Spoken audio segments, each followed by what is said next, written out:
European யூனியனிலே 27 நாடுகள் தலைவர்கள் வந்து பார்த்தீங்கன்னா கூப்பிட்டு பிரசல்ஸ், பெல்ஜியம் கேபிட்டல் உட்கார வச்சு வந்து பார்த்தீங்கன்னா ஒரு முடிவு எடுத்துடலாம்.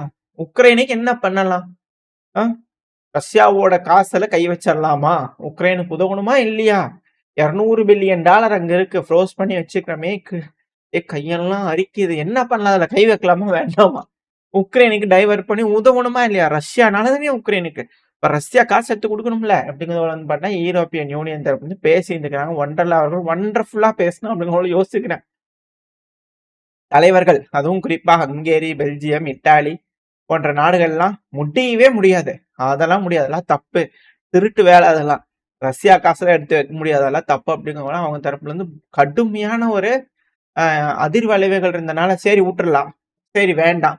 இப்ப ரஷ்யாவோட காசை வைக்க வேணாங்கிறீங்களா? அடுத்தது உக்ரைனுக்கு எப்படி உதவலாம்? உக்ரைனுக்கு காசு கொடுத்தே ஆகணும். 2026 உக்ரைன் அவங்க நிக்கணும்னா நம்ம காசு கொடுத்தே தீரணும். என்ன பண்ணலாம்? அப்படிங்கிறத வந்து பாத்தீங்கன்னா கேட்டுருந்துக்கிறாங்க. லீடர்ஸ்லாம் வந்து பாத்தீங்கன்னா as long as it takes அப்படிங்கிறத சொல்லி பே பண்ணிக்கிறாங்க. நாங்களாம் ரெடியா இருக்கிறோங்க அப்படிங்கிற லீடர்ஸும் உட்காந்து ஒரு கை பார்த்தலாம் எல்லாரும் பேசிக்கிறாங்க. சோர்ந்து ஓரளவுக்கு எல்லாம் பேசி 11 மணி நேரத்துக்கு மேல பேசி பாத்துக்கிறாங்க. ஒன்னும் வேலைக்கால. சரி ஓகே ஒண்டர்லா அந்த பிரின்சிபல் வந்து பாத்தீங்கன்னா இப்படியே விட்டா இங்கே தூங்கிடுவாங்க. அதனால என்ன பண்ணலாம்னா நைட்டு போய் தூங்கிட்டு காத்தால விடிஞ்சு விடியாம எந்திரிச்சு வந்துடணும். புரியுதா? நாளைக்கு காத்தால வாங்க. As long is as it takes பேசணும். பேசி ஒரு முடிவு கொண்டு வரோம். Backup plan. யாரெல்லாம் பணம் தர போறீங்க உக்ரைனுக்கு? யாரெல்லாம் பணம் தர போறீங்க அப்படிங்கிற கேட்கும்போது ஜெர்மனி நொட்டு, ஹங்கேரி நொட்டு. நானும் தர மாட்டேன். அதான் ரஷ்யா காசு இருக்குல்ல எடுத்துக்க அப்படிங்கிற ஜெர்மனி தரப்புல அது இண்டிவிஜுவலா வரும்போது காசை ஏன் நாங்க தரணும்? ஒரு நாட்டுக்கு ஏன் நாங்க தரணும் அப்படிங்கிற தனித்தனி நாடுகள். ரஷ்யாவோட அசட்ல கை வச்சா அது ஏன் தரணும் அப்படிங்கிற கேக்குறாங்க. அப்புறம் ஏங்க போருக்கு போனீங்க? ரஷ்யாவோட போன அப்படியே கிளுகிளுன்னு இருக்குன்னு நினைச்சீங்களா? இப்ப எல்லாம் போச்சு பாத்தீங்களா? என்னங்க பண்றது அப்படிங்கிறது போல பல அனைவரும் வந்து கருத்து ஒரு முடிவு எட்ட முடியல. அதாவது நகைச்சுவையா இருக்கு. பல பேசலாம் கேட்க கேட்க சிரிப்பே அடக்க முடியல. அந்த அளவுக்கான விஷயங்கள் இந்த யூரோப்பியன் யூனியனிலே அரங்கேற்றம் நடந்து கொண்டிருக்கு. ஸோ டிசம்பர் 19 ஒண்டர்லா அவர்கள் ஒண்டர்ஃபுல்லா பேசி ஏதாவது நல்லது நடக்க போதா உக்ரைனுக்கு? இல்ல ஏதோ ஒரு சொல்யூஷன் எடுக்க போறாங்களா? ஃபினான்ஸ் கொடுக்க போறாங்களா? இல்ல என்ன நடக்க போன்னு பார்க்கலாம். ஏன்னா ஃபினான்ஸ் கொடுக்குறாங்க கொடுக்கலாங்கிறது போர் செய்யலாங்கிறதுல மேட்டர் இல்ல. காசு கொடுத்தாதான் உக்ரைன்ல இருக்கக்கூடிய நபர்கள்னால இருக்க முடியும்.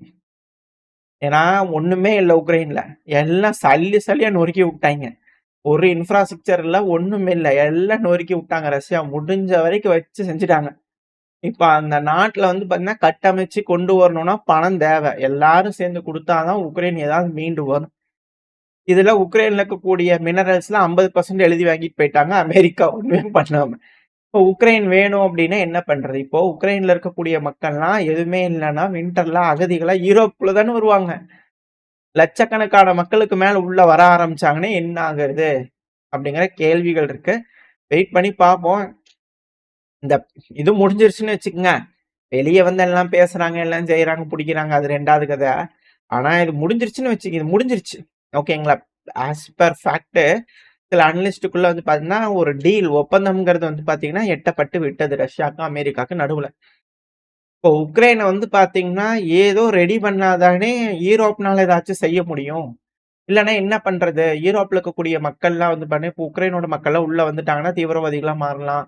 இல்ல அவங்களுக்கு வேலை வாய்ப்பு வேணும். அப்புறம் ஆல்ரெடி உள்ள இருக்கிற மக்களுக்கு ஏகப்பட்ட சிக்கல்னு பல விஷயங்கள் இருக்கு. இப்ப இதெல்லாம் வந்து பண்ணா உக்ரைனை வந்து செஞ்சுட்டாங்க. இப்போ யார் அதை அனுபவிக்க போறது அப்படிங்கிறதா கேள்வி. கரெக்டா ரஷ்யா வந்து செக் வச்சிருக்காங்க. உக்ரைன்றது ஒரு நாடா இருக்குமா அப்படிங்கிறதே ஒரு கேள்விதான். ஏன்னா இப்ப ஜெலன்ஸ்கி அவர் வந்து பாத்தீங்கன்னா அடுத்து அங்கேயே பேசிக்கிறார். ஏங்க அதாவது ஃபர்ஸ்ட் பாயிண்ட் அவர் சொல்றது வேற மாதிரி அதிர்வலைவுகளை ஏற்படுத்தி இருக்கு. அதாவது அமெரிக்கா இருக்கிறாங்க இல்லையா? இப்போதைக்கு அவங்களோட பாலிசி பிரகாரம் இருக்கக்கூடிய தலைவர்கள் பிரகாரம் வந்து பாத்தீங்கன்னா நாங்க நேட்டோல சேர்றதுல இன்ட்ரெஸ்ட் இல்ல. ஆனா அது இப்ப மட்டும்தான் பொசிஷன் சேஞ்ச் ஆகலாம். எப்போ உக்ரைன் ஸ்ட்ராங் ஆகுதோ இன்னமும் ஜெலன்ஸ்கி அவர்களுக்கு அது போல ஒரு எண்ணம் இருக்கு. உக்ரைன் ஸ்ட்ராங் ஆகும். நாங்க பொலிட்டிக்கல் ரீதியா மிலிட்டரி ரீதியா சேஞ்ச் ஆகும்போது ஸ்ட்ராங் ஆகும்போது மேபி இல்லையா? அப்போ வந்து அது பொலிட்டிஷியன்ஸ் மாறுவாங்க இல்லையா? அப்ப எங்களுக்கு வாய்ப்பு இருக்கு அப்படிங்கிறது போல அவர் தரப்புன்னு சொன்னாரு. இதுக்கு அடுத்த சொல்லக்கூடிய அந்த வார்த்தை மிஸ் அண்டர்ஸ்டாண்டா இல்ல வேணும்னே அவர் அந்த நோக்கத்தோட சொல்லிக்கிறாரா அப்படின்ற கோவங்கள் வர ஆரம்பிச்சிருக்கு. ஏன்னா அவர் சொல்லக்கூடிய வார்த்தை என்னன்னா, சிலர் வாழ்வாங்க, சிலர் இறப்பாங்க அப்படிங்கிறது போல. அதாவது பொலிட்டீஷியன்ஸ் மாறுவாங்க, சிலர் வாழ்வாங்க, சிலர் இறப்பாங்க அப்படிங்கிறது போல அவர் தப்புன்னு சொன்னது. சீக்கிரமா ட்ரம்ப் அவர்கள் இறக்கணும்னு சொல்றாரா ஜெலன்ஸ்கி அவர்கள் அப்படிங்கிற ஒரு கேள்வி அவரு அந்த சைட்ல இருந்து ஒண்ணு வருது. மேற்கு மீடியாக்கள் அதை பிடிச்சிட்டாங்க கப்புன்னு. அது மட்டும் இல்லாம யூரோப்பியன் யூனியனே இப்ப மட்டும் நீங்க டிசிஷன் எடுக்கலன்னு வச்சுக்கோங்க, ரெப்பரேஷன்ஸ், அதாவது ரெப்பரேஷன் லோனுங்கிறது வந்து பாத்தீங்கன்னா லோன் இல்ல, ரெப்பரேஷன்ங்கிறது பண்ணா உக்ரைனுக்கு யூரோப்பியன் யூனியன் கொடுக்கறது. ஏன்னா தோத்தது யூரோப்பியன் யூனியன் தான். கிரவுண்டு வேணா உக்ரைனா இருக்கலாம், தோத்தது யூரோப்பியன் யூனியன். ஒன்னு ரஷ்யா தோத்துட்டாங்கன்னா அவங்க காசு எடுத்து கொடு, இல்ல நீ தோத்துட்டேன்னு காசு கொடு அப்படிங்கிற ஜெலன்ஸ்கி அவர்கள் கேட்கிறாரா அப்படின்ற கேள்வி இருக்கு. ஏன்னா அவர் சொல்றது, இப்ப நீங்க முடிவு எடுக்கல அப்படின்னா, ரெப்பரேஷனுக்கான முடிவு எடுக்கல, லோனுக்கான முடிவு எடுக்கல, உக்ரைனுக்கு உதவுறதுக்கான முடிவு எடுக்கல அப்படின்னா, இதை நினைச்சு பார்க்க முடியாத அளவுக்கான இம்பாக்ட உருவாக்கும். இது உக்ரைனோட இஷ்யூ மட்டும் கிடையாது, உக்ரைன் தனியா இருக்கக்கூடிய இஷ்யூ மட்டும் கிடையாது, ரொம்ப கஷ்டமாயிரும். இப்போதைக்கு ஈரோப் உக்ரைனுக்கு உதவ மறுத்துட்டீங்கன்னா, இந்த ஒற்றுமை நீங்களே இத்தனை நாளா ஆல் வேர்ட்ஸ் அபவுட் சாலிடாரிட்டி நீங்களே அதெல்லாம் மீனிங்லெஸ்ஸுங்க, ஒண்ணுமே இல்லை அப்படிங்கிற ஜெலன்ஸ்கி அவர்கள் பிரசில்ஸ்ல நின்று பேசினார். அதுதான் ஹைலைட். இந்த வேர்டு எல்லாமே பிரசில்ஸ் நின்று அவர் சொன்னார்.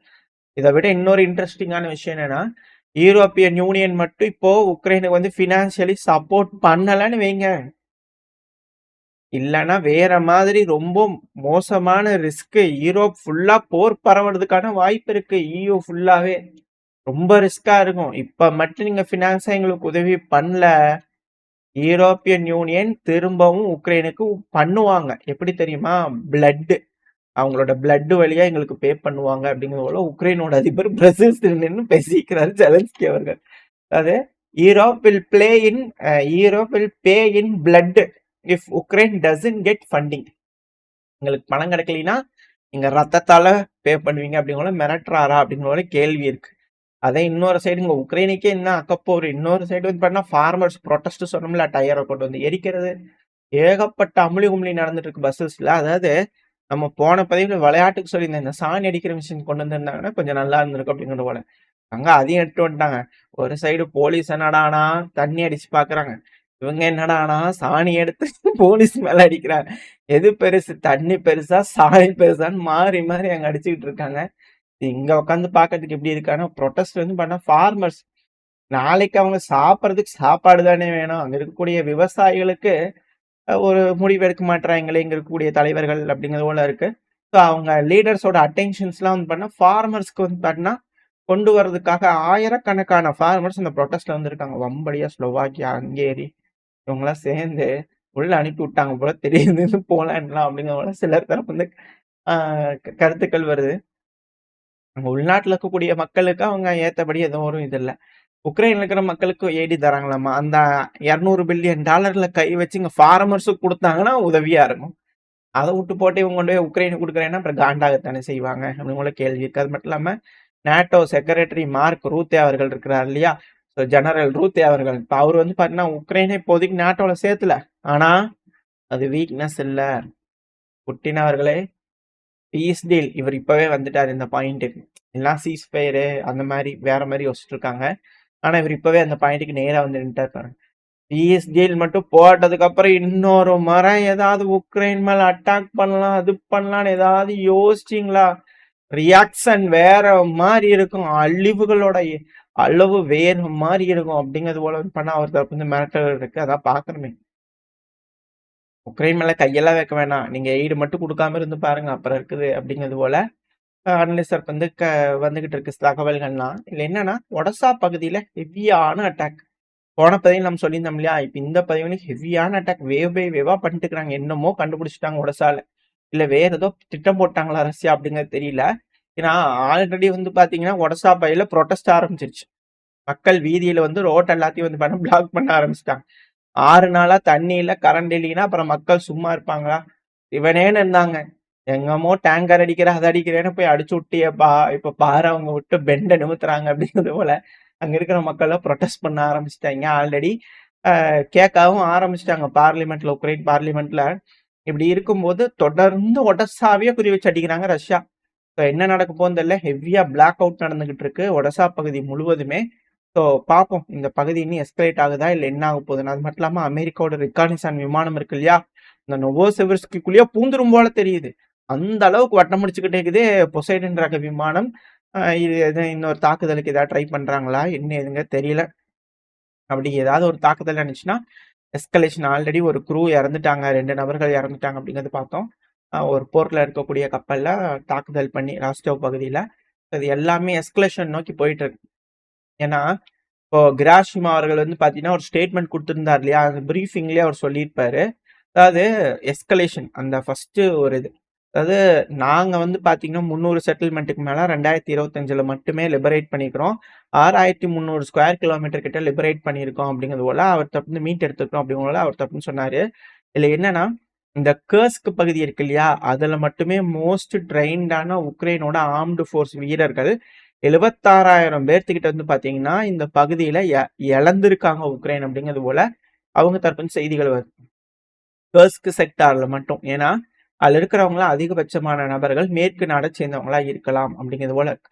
இது எல்லாமே எஸ்கலேஷன் தான். ஒன்ஸ் எஸ்கலேஷன் ஆகுது அப்படின்னா யூரோப் நாடுகள் உள்ள வருது, இது எதுவும் ஒத்து வரல, ஏதோ ஒரு சிக்கல் ஆகுது, உக்ரைன் டிசால்வ் ஆகுது, பல பகுதிகளை ரஷ்யா பிடிக்கிறாங்க, மேற்கு நாடுகள் வந்து பிடிக்குது அப்படின்னா எஸ்கலேட் ஆகுதுன்னா பேசுறபடி நடந்துருச்சுன்னா ஓகே. இல்லை அப்படின்னா மிகப்பெரும் அளவில் சிக்கல்கள் இருக்கும் அப்படிங்கலாம் மாற்றுக்கிறதுல.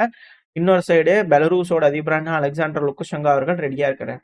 இந்த வருஷத்துக்குள்ள வந்து பாத்தீங்கன்னா நாம ஒரிஷ்னிக் மிசைலை இண்டக்ட் பண்ணிடுவோம்னு நேத்திக்கு புட்டின் அவர் சொன்னதை பார்த்தோம். இப்போ பெலரூஸோட அதிபரான அலெக்சாண்டர் லுக்கஷெங்கோ அவர்கள் நாங்க ஆல்ரெடி ரிப்ளை பண்ணிட்டாங்க ஒரிஷ்னிக் மிசைல. இந்த ரஷ்யாவோட இன்டர்மீடியேட்டரி ஹைப்பர்சோனிக் மிசைல் இருக்கு இல்லையா ரேஞ்சு, அது நாங்க ஆல்ரெடி ரிப்ளை பண்ணியாச்சு, ரெடியா இருக்கு, அப்படியே இப்படி வச்சு தடவி பார்த்துட்டு இருக்கேன் அப்படிங்கிறதுல அவர் தரப்பு வந்து பத்திரிகையாளர் சந்திப்போக பேட்டி கொடுத்ததுலேருந்து மேற்கு நாடுகளோட மீடியாக்கெல்லாம் கொண்டு வந்து போட ஆரம்பிச்சிட்டாங்க. இதுல பெலரூஸ்ல ஒரிஸ்னிக் மிசைல் இருக்கே, அந்த பட்டன் மட்டும் எப்படித்தான் வேலை செய்யுதுன்னு தட்டினார்னு வச்சுக்கோங்களேன், 2 மினிட்ஸ்ல தாக்கப்படக்கூடிய பகுதிகள்லாம் எது அப்படிங்கிறது போல லிஸ்ட் எடுத்து கொடுத்துட்டாங்க. அவங்களே எப்ப பாரு இந்த மிசைல்னா ரஷ்யாவுக்குள்ள எங்கெங்கெல்லாம் அடி விழுகும்னு பார்த்தாங்க இல்லையா, ரஷ்யாவோட மிசைல் யூரோப்ல எங்கெங்கெல்லாம் அடி விழுகும் அப்படிங்கிறத பார்த்துக்கிட்டு இருக்காங்க. 1 minute 51 secondsல இருந்து பெலரூஸ்ல இருந்து மேக்சிமம் ஆஃப் த பகுதிகளில் வந்து பாத்தீங்கன்னா அடிக்க முடியும் யூரோப்ல அப்படிங்கிற போட்டிருக்காங்க. அது ரிவைனி பகுதி 1 நிமிஷம் 40 செகண்ட், லுட்டஸ்க் 1 நிமிஷம் 44 செகண்ட், லிவிவ் 2 நிமிஷம் 24 செகண்ட். ஸோ அது போல வந்து பாத்தீங்கன்னா மேல இருக்கக்கூடிய எஸ்டோனியா இது போல வந்து பண்ண வெலினஸ் எல்லாம் 1 நிமிஷம் 4 செகண்ட். அதெல்லாம் ரொம்ப ஃபாஸ்டா வந்துடும் அப்படிங்கிறத வந்து பாத்தீங்கன்னா அவங்க தரப்புன்னு போட்டுக்கிட்டு இருக்காங்க. ஸோ எஸ்கலேஷன் அப்படிங்கிறதுக்கு கொஞ்சம் கூட குறையில்லாம இருக்கு. ஸோ யூரோப்பியன் யூனியன் திரும்பி காத்தால எந்திரிச்சு வந்து விடிய காத்தால எந்திரிச்சு வந்தோம்னு உட்காந்து திரும்ப அதே மாதிரி பேசி எல்லாம் டிசால்வ் ஆகி போயிடுவாங்களா, இல்லை உக்ரைனுக்கு உதவிடுவாங்களா? உதவுனாங்கன்னா மேபி பாசிபிளா கண்டினியூ ஆகிறதுக்கு வாய்ப்பு இருக்கு. இல்ல அப்படின்னா சிக்கல் தான். ஏன்னா யூரோப்ல வந்து ஒற்றுமை இல்லை அப்படின்னா நெகோசியேஷன் தேவை, திருப்பி ஒரு வெயிட் ரஷ்யா கேறிடும். மியாமியில உட்காந்து ரஷ்யா பேசும்போது என்ன காசு இல்லை ஒன்றும் இல்லையாமா, அப்புறம் என்னத்தவே அவங்க வந்து சண்டை ஓடிக்கு போறாங்க, அப்புறம் என்ன எல்லாம் டிசால்வ் ஆயிடுச்சா, வேற மாதிரி பிளான் பண்ணி கொடுத்துட்டுமா நானு அப்படிங்கிறதோட வந்து பாத்தீங்கன்னா ரஷ்ய தரப்பு வந்து கேட்பாங்களா என்ன எதுங்க தெரியல. இவங்க இப்படித்தானே பேசுனாங்க மீடியாக்கள் முன்னாடி. இவங்க வந்து ஒரு ப்ளீஸ் டீல வந்து பாத்தீங்கன்னா ரெடி பண்ணி கொடுத்துருக்குறாங்க, அதை வந்து ஃபாலோ பண்ணும் அப்படிங்கிற சொல்லிக்கிறாங்க. இப்போ ரஷ்யா வந்து பாத்தீங்கன்னா அவங்க கிட்ட தான் ஒற்றுமையே இல்லையே, பணமே இல்லையே, எப்படி சண்டை பிடிப்பாங்க, இது எப்படி ஒத்துக்கிறது? நான் ஒரு டீல் கொடுக்குறேன், அதை கொண்டு போய் அவங்க கிட்ட கொடுங்க அப்படிங்கிற ரஷ்ய தரப்பு வந்து கொடுத்தாங்கன்னா என்ன ஆகும் அப்படின்ற கேள்வி வருது. வெயிட் பண்ணி பார்ப்போம். யூரோப்ல ஒற்றுமை இருக்கா இல்லையான்றத நாளைக்கு தெரிஞ்சிடும் அப்படிங்கும்போது பல அனலிஸ்ட்களோட கருத்தா இருக்கு. நாளைக்கு தெரியுதா என்ன ஏது, ஃபார்மர்ஸுக்கு நல்லது நடக்குதா இல்ல பெப்பான்றுவாங்களா, என்ன நடக்கும்னா நாளைக்கு பார்த்தாங்க. ஓரளவுக்கான தகவல்களை இந்த பையில பார்த்துருப்போம்னு நினைக்கிறேன். இந்த பதிவை பத்தி நீங்க என்ன நினைக்கிறீங்க? உங்களுக்கு பிடிச்சிருக்கா? பிடிச்சுன்னா லைக் பண்ணிட்டு உங்க ஃப்ரெண்ட்ஸ் நம்மளுக்கு ஷேர் பண்ணிக்கோங்க. அது கூடவே உங்களோட கருத்துக்களை கமெண்ட் செக்ஷன்ல சொல்லுங்க. 2வது நம்ம சேனல் சப்ஸ்கிரைப் பண்ணலாம், மறக்காம சப்ஸ்கிரைப் பண்ணிக்கோங்க. அப்பதான் நம்ம போடக்கூடிய பதிவுல யூடியூப் மதிச்சு 4 பேருக்கு ப்ரொமோட் பண்ணும். உங்களோட அன்பு ஆதரவு எனக்கு எப்போ இருக்கும் நம்பிக்கையில இந்த பையனா முடிச்சுக்கலாம். இந்த பதிவு நல்லா இருக்கும் நம்பிக்கை. அடுத்த பையன் சந்திக்கிறேன். அது வரைக்கும் ஸ்டே சேஃப். பை.